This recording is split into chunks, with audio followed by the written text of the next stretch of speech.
Buenos días otra vez. Continuamos en esta mañana.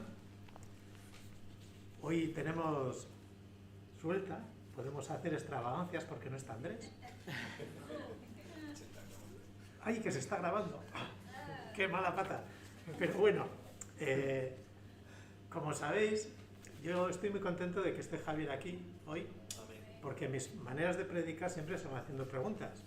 Y Javier es el que mayor respuestas tiene. Entonces estoy encantado de que estés con nosotros en esta predicación porque me va a ayudar muchísimo, seguro. Estamos hablando durante todo el tema de la alabanza de un tema principal, que es la victoria. No sé si os habéis dado cuenta.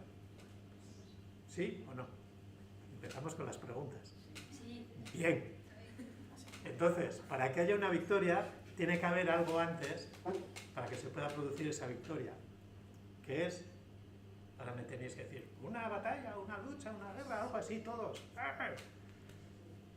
¿Eh? Que no nos ha dado tiempo. Yo para que sepáis cómo funciona. Entonces, si vamos a las noticias, en la actualidad, vemos que siempre está marcada por el tema de las guerras. Unas veces se oye más, otras veces se oye menos, pero siempre en la actualidad hay alguna guerra. Y tristemente más de una guerra. Últimamente la que nos está tocando más de cerca es alguna que creo que habréis oído, que es la de Ucrania. ¿Os suena, no? Porque está en la actualidad. Y esa la tenemos cercana y nos puede afectar de una manera un poco más directa y por eso la tenemos mucho más presente. Pero en todas las guerras se distinguen tres partes de la guerra. Una serían las luchas, otras serían las batallas y por último sería la guerra. ¿Vale? Las luchas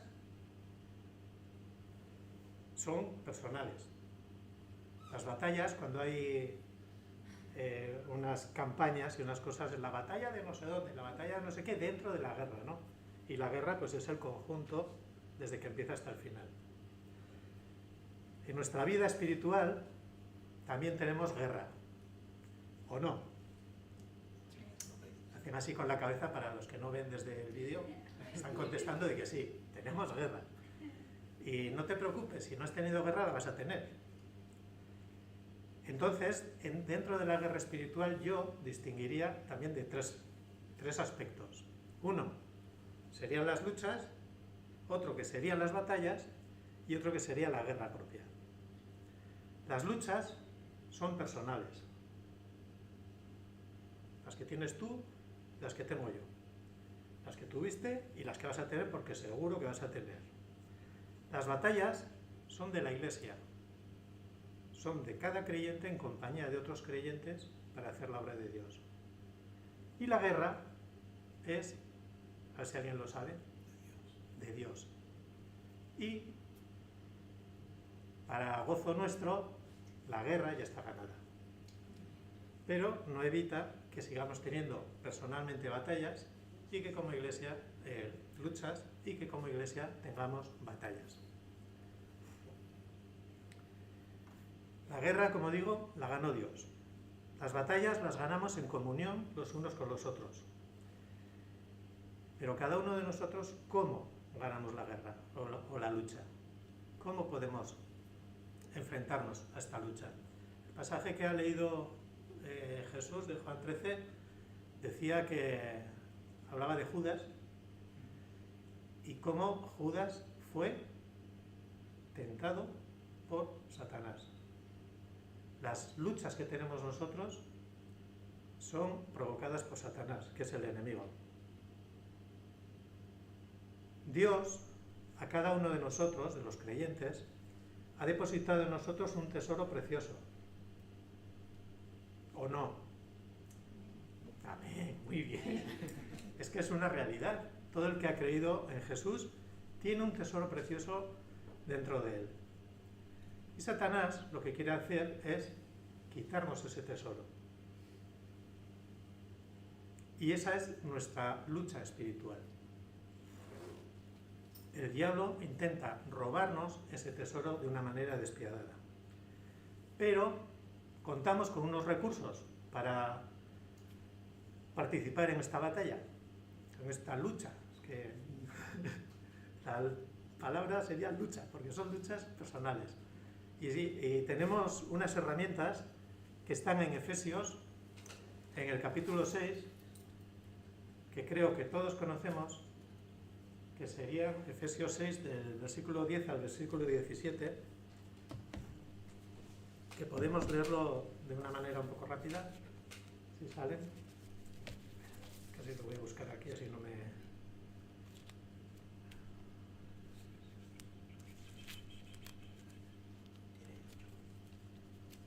Bueno, pues lo leo de ahí. Por lo demás, hermanos míos, fortaleceos en el Señor y en el poder de su fuerza. Vestíos de toda la armadura de Dios para que podáis estar firmes contra las asechanzas del diablo. Porque no tenemos lucha contra sangre y carne, sino contra principados, contra potestades, contra los gobernadores de las tinieblas de este siglo, contra huestes espirituales de maldad en las regiones celestes. Por tanto, tomad toda la armadura de Dios para que podáis resistir en el día malo, y habiendo acabado todo, estar firmes. Estad pues firmes, ceñidos vuestros lomos con la verdad, y vestidos con la coraza de la justicia, y calzados los pies con el apresto del Evangelio de la paz. Sobre todo, tomad el escudo de la fe, con que podéis apagar todos los dardos de fuego del maligno. Y tomad el yelmo de la salvación y la espada del Espíritu, que es la palabra de Dios, orando en todo tiempo. Lo dejamos hasta ahí. Se ha hablado muchísimo sobre la armadura de Dios, sobre toda la armadura de Dios, todas las partes que tiene. Pero vamos a ver, ahora os pregunto, para que me contestéis, ¿qué partes hemos visto aquí que son de la armadura de Dios? Chan, chan, chan, chan, chan. El yelmo, una. La espada, el escudo, la coraza.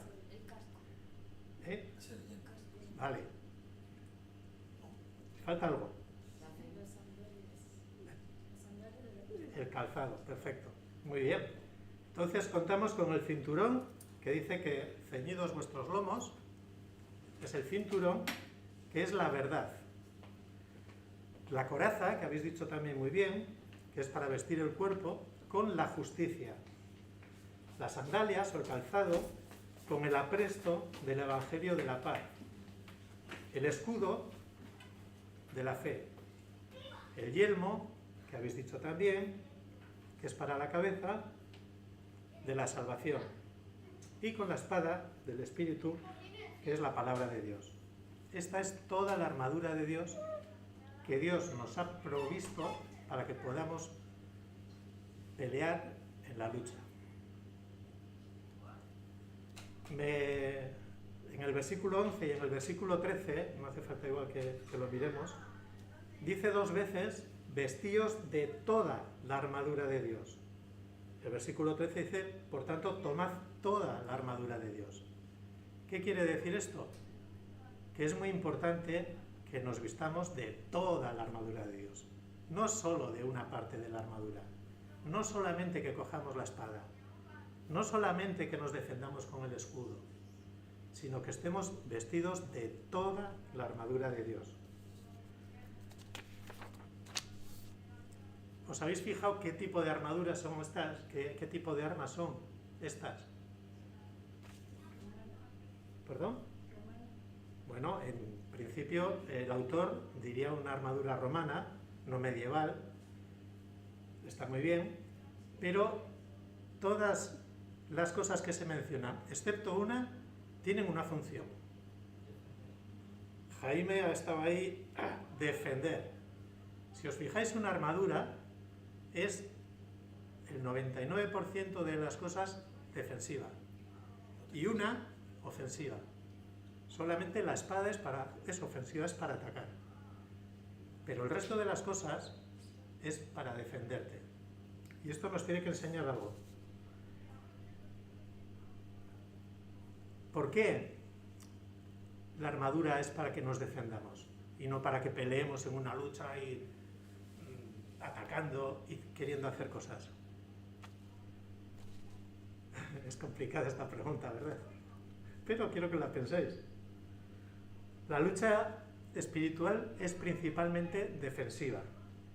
Nosotros estamos llamados para ser defensivos. La tarea del creyente es mantener lo que tiene en lugar de conseguir lo que tiene otro. Las guerras y las batallas son para conquistar lo del otro. Y el otro quiere conquistar lo tuyo.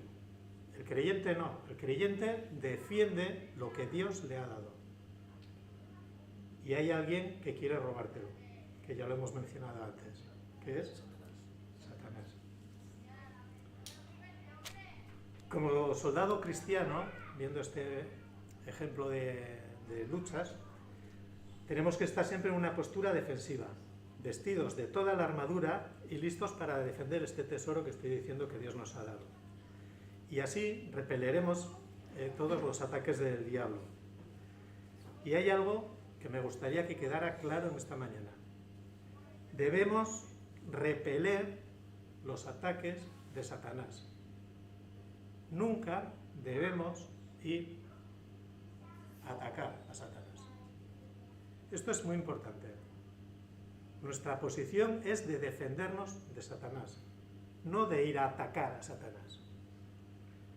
El creyente vence resistiendo. Santiago 4:7 nos dice: resistid al diablo y huirá de vosotros. Esta es la máxima. Tenemos que resistir al diablo. Pero antes de esa parte,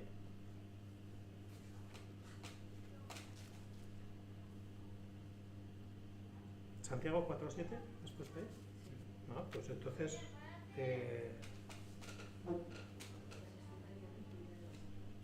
Vale, perdón, está bien. Resistid al diablo y huirá de vosotros, que yo me lo he puesto en 2 líneas. La primera parte del versículo, que siempre se nos olvida, bueno, que siempre, que normalmente cuando vamos a este texto es a esa parte: resistid al diablo y huirá de vosotros. Pero lo que dice lo primero es lo más importante del versículo. Eso es lo que tenemos que hacer. Pero para poder hacerlo, ¿qué tenemos que hacer? Estar sometidos, pues, a Dios. Si vamos en nuestras propias fuerzas, ni vamos a resistir al diablo, ni vamos a atacarle, ni vamos a hacer nada de nada. Tenemos que estar sometidos, pues, a Dios. Y para estar sometidos debemos estar vestidos de la armadura de Dios. De toda la armadura de Dios. Los ataques de Satanás, y esto lo hemos experimentado todos, ¿dónde van especialmente esos ataques? A la mente. Los demás, como no se callan, tienes toda la razón. Los ataques de Satanás van a la cabeza, directamente. Y es a través de los pensamientos donde él puede atacarnos directamente. ¿Y por qué ataca la cabeza? Porque así siembra en nosotros dudas. ¿Y estas dudas, qué es lo que él pretende con estas dudas? Que estemos enfocados más en el lugar que estamos y en el minuto que estamos viviendo que en la eternidad. Que dudemos de Dios, que dudemos de la obra de Jesucristo y que dudemos especialmente de la salvación. ¿Por qué? Porque Él quiere arrebatarnos a nosotros, nos quiere para Él. Romanos 12, del 1 a 2, habla de la renovación del entendimiento. Si lo ponemos ahí.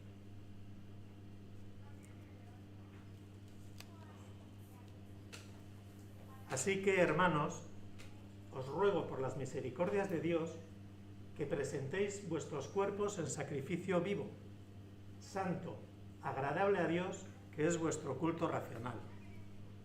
Y el 2, importante: no os conforméis a este siglo, sino transformaos por medio de la renovación de vuestro entendimiento. Aquí es donde nos ataca. Para que comprobéis cuál sea la buena voluntad de Dios, que es agradable y que es perfecta. Vale, entonces, ¿cuál es el instrumento que Dios nos ha provisto para poder defendernos de los ataques a la cabeza? El yelmo. Esta pregunta es para ti, Javier. ¿Qué es un yelmo? Mira.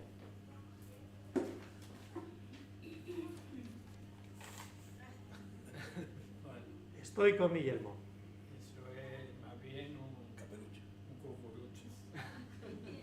Entonces, ¿qué es el yelmo? Es un casco que protege. Era.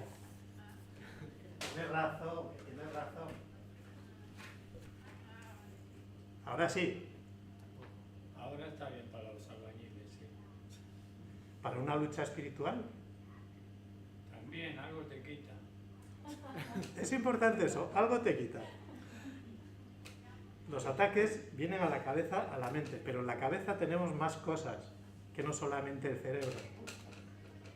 Por eso el yelmo cubre más. Vale, perdona. Voy a mirar. Tenemos todo. Ahora me pongo el mío y me protejo los oídos. Ahora sí estaría con un buen yelmo. No, porque te distraen los cascos, seguro que llevan música. Vale. Entonces, voy a poner algo más apropiado. Ahora ya vas mejorando, ¿ves? Ahora sí me protege la cara, me protege los oídos, me protege la cabeza. Esto sería un yelmo. Vale.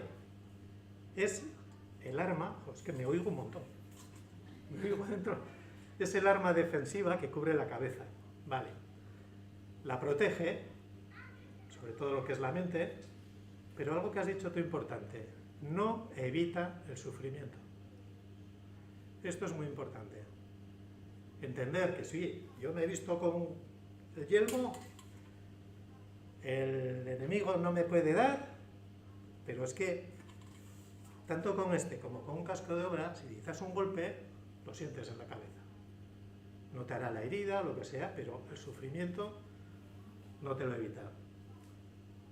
Es importante que dice que es el yelmo de salvación. ¿Qué significa salvación? ¿A qué hace referencia la palabra salvación? Venga. A la obra de Jesucristo. ¿Por quién? Por cada uno de nosotros. ¿Y qué implica esto? Podemos recordar con esta obra la misericordia de Dios, sus promesas y el gozo de saber que todas las promesas las va a cumplir porque Dios es fiel. Luego la salvación es la meta final de la esperanza. En otra parte, en 1 Tesalonicenses 5:8 habla también del yelmo y dice, vestidos con la esperanza de salvación como yelmo. Porque el yelmo no es la salvación, sino es la esperanza de la salvación. Como dice aquí, en 1 Tesalonicenses. Y la pregunta otra vez, ¿qué es la esperanza? Javier, como ya has contestado, si quieres no contestes. Los demás podéis, ¿eh? Pues tú, Javier. Pues lo que se espera. Muy bien. Es aquello que se anhela alcanzar.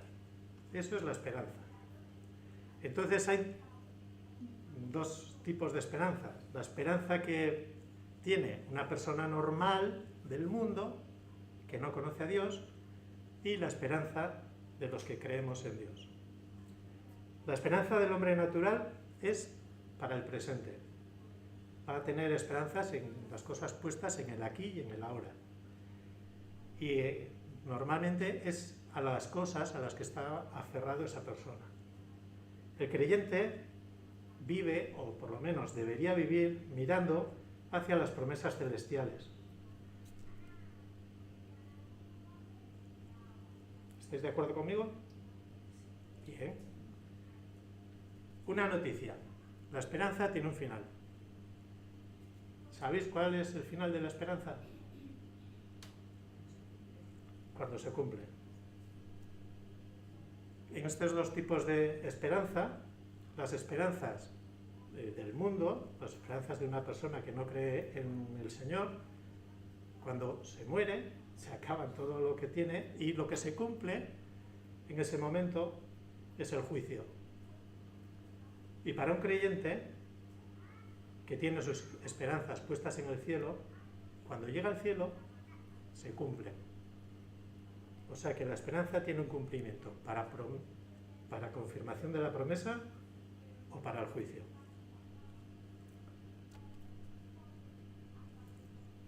Todas las personas tienen que tener una esperanza, o bien sea mundana o bien sea en el cielo. Si no tienes la esperanza del cielo, uno tiene la esperanza terrenal. Y hay una frase que lo dice, que es: el que mira hacia el cielo quita los ojos del mundo. En Filipenses 3:20 vamos a ver en qué tenemos que pensar un poco. Habla de nuestra ciudadanía. Mas nuestra ciudadanía está en los cielos, de donde también esperamos al Salvador, el Señor Jesucristo. Esto es nuestra esperanza, que está en los cielos. ¿Vale? Bien, entonces hemos visto el yelmo, que es el yelmo de la esperanza de la salvación, y vamos a ver qué función tiene el yelmo, que ya hemos visto un poco que es proteger la cabeza, ¿no? Especialmente lo que protege es la mente, como ya lo hemos dicho, pero tiene también otra función, que es proteger los oídos, un poco la vista y la zona de la cara, ¿no? La esperanza sostiene al cristiano en el peligro, pero uno puede ahogarse, o sea, uno no puede ahogarse si tiene la cabeza fuera del agua. Entonces, cuando estemos en situaciones de conflicto, tenemos que levantar la cabeza. Dice Lucas 21:28.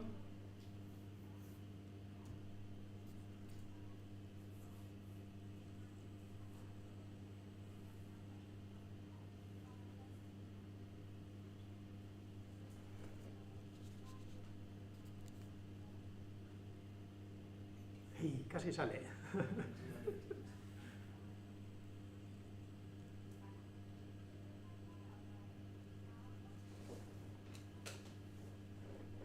Cuando estas cosas, y las cosas que vienen arriba son de los conflictos que tiene un creyente, cuando estas cosas, bueno, son lo de la segunda venida del Señor y así, y todas las cosas malas que van a pasar, cuando estas cosas comiencen a suceder, erguíos y levantad vuestra cabeza, porque vuestra redención está cerca.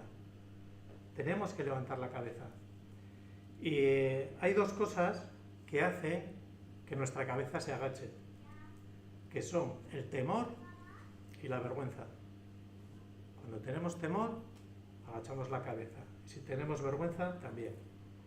Estas dos cosas las usa Satanás. Avergonzarnos y para tener miedo. La esperanza libera al cristiano de las dos cosas. Vale. ¿Cuándo hay que usar el yelmo? Es pregunta para que contesten menos Javier. Chan, chan, chan. Los cristianos necesitamos usar el yelmo continuamente, porque siempre va a estar pendiente la lucha con Satanás. La lucha va a durar siempre, mientras estemos en este mundo. Entonces tenemos que tener el yelmo, aunque sea un poco incómodo, como lo he puesto yo, lo tenemos que tener siempre. No tenemos que usarlo en una ocasión especial y luego nos lo quitamos, y cuando llega un problema, ahora me lo pongo. No. La esperanza de la salvación la tenemos que tener siempre. Y llegará un momento que nos lo quitemos. ¿Sí? ¿Cuándo? Cuando estamos con Cristo. Cuando se acabe la esperanza de la salvación, porque la hayamos alcanzado, estemos con el Señor, y será el Señor mismo el que nos lo quite y nos ponga una corona. Amén. Vale. Es importante pensar en el yelmo, como estamos pensando, pero ahora en el metal que tiene que tener el yelmo. El primero que me he puesto... Javier se ha reído. Es que ese es bueno para darle la vuelta y llenarle pescaditos. Por ejemplo, me gustaría pensar en el tipo de material del yelmo que tenemos que usar. ¿Cuál sería mejor? ¿El plástico? ¿El papel? ¿El hierro? ¿Qué os parece?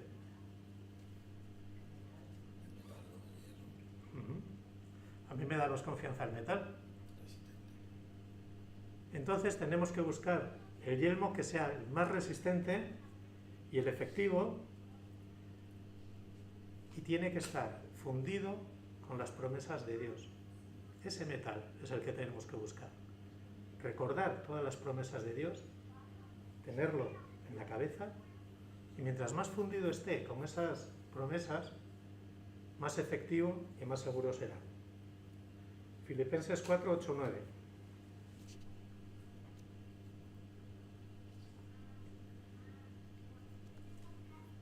Por lo demás, hermanos, todo lo que es verdadero, todo lo honesto, todo lo justo, todo lo puro, todo lo amable, todo lo que es de buen nombre, si hay virtud alguna, si algo digno de alabanza, en esto,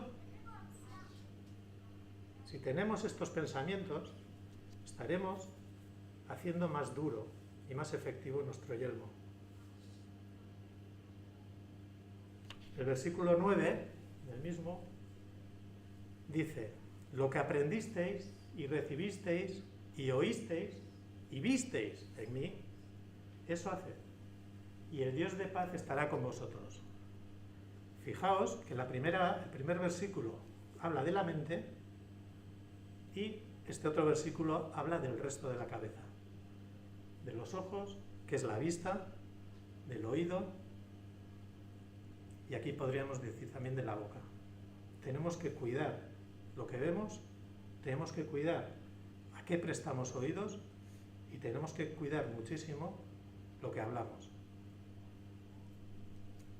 Esto es el yelmo que cubre toda la cabeza, y Satanás ataca siempre a la cabeza. Me gustaría ahora leer en 1 de Pedro 3:15 algo que nos dice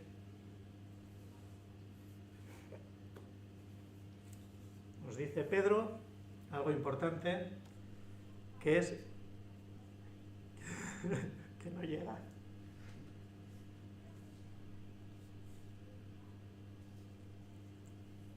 Santificad a Dios el Señor en vuestros corazones, y ahora es la parte importante, estad siempre preparados para presentar defensa con mansedumbre. Lo que estamos hablando desde el principio. Nuestra posición siempre es defensiva, no es de ataque. Presentar defensa con mansedumbre y reverencia ante todo el que os demande razón de la esperanza que hay en vosotros. Cada vez que tengamos que hablar de esa esperanza que tenemos en la cabeza, tenemos que hacerlo defendiéndola con mansedumbre. A modo de conclusión, si aún no tienes el yelmo de la salvación, todo esto que hemos estado hablando, pero tienes algo de sentido común, deberías procurar tenerlo antes de que sea tarde. Empieza a buscar este yelmo dando lugar a 3 consideraciones. La primera, no tener esperanza causa gran tristeza. No puede ser. La segunda, que es posible obtener la esperanza de la salvación. Dios se la da a todo el mundo. Falta que cada uno la acepte. Es un regalo. No tienes que ganártela. Y tercera, debes pensar en la realidad de que solo existen dos alternativas: la salvación o el juicio. Dios es así de claro: o estás conmigo o estás contra mí. No hay medias tintas. Tú decides ponerte el yelmo de la salvación o atraer voluntariamente sobre ti la destrucción eterna. Pero no se queda aquí. El que sí tiene el yelmo de la salvación, espero que aquí estemos todos incluidos, también hay tres, pero esta vez son deberes. No cosas en las que pensar, sino deberes. Primero, reconocer y agradecer que la esperanza de la salvación, que este yelmo, es un don precioso de nuestro Dios Jesús, de nuestro Dios a través del sacrificio de Jesucristo. Hay que reconocerlo y ser agradecido. Segundo, vive según la esperanza que puso Dios en tu corazón. Que haya acuerdo entre tus principios y tus prácticas. Esto es, entre tu esperanza en el cielo y tu vida en la tierra. Mientras esperas las promesas de Dios, camina de una manera digna conforme al llamamiento. Y tercero, fortalece la esperanza. ¿Alguien sabe cómo fortalecer la esperanza?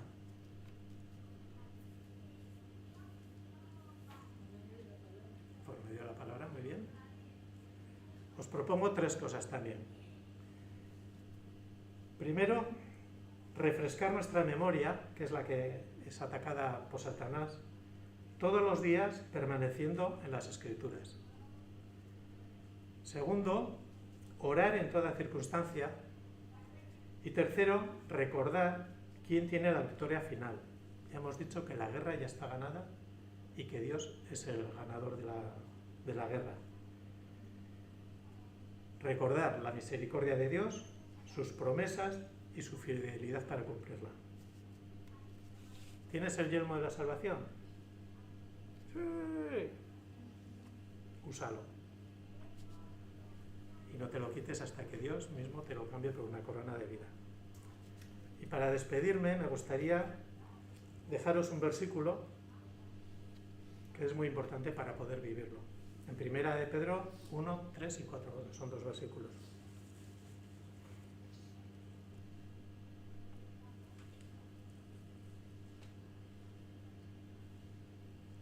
Bendito el Dios y Padre de nuestro Señor Jesucristo, que según su grande misericordia nos hizo renacer para una esperanza viva por la resurrección de su Hijo Jesucristo de los muertos, para una herencia incorruptible, incontaminada e inmarcesible, reservada en los cielos para ti.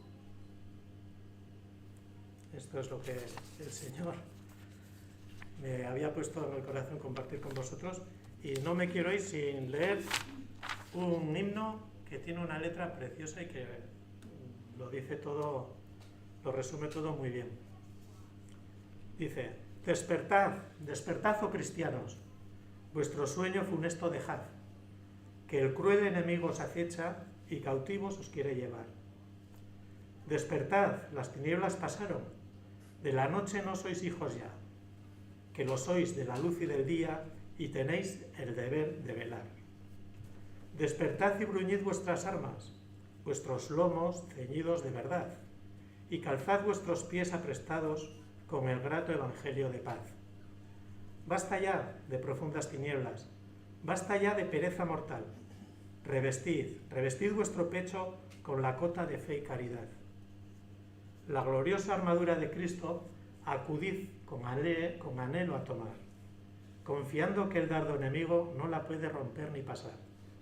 Oh cristianos, antorcha del mundo, de esperanza el yelmo tomad, embrazad de la fe el escudo y sin miedo corred a luchar.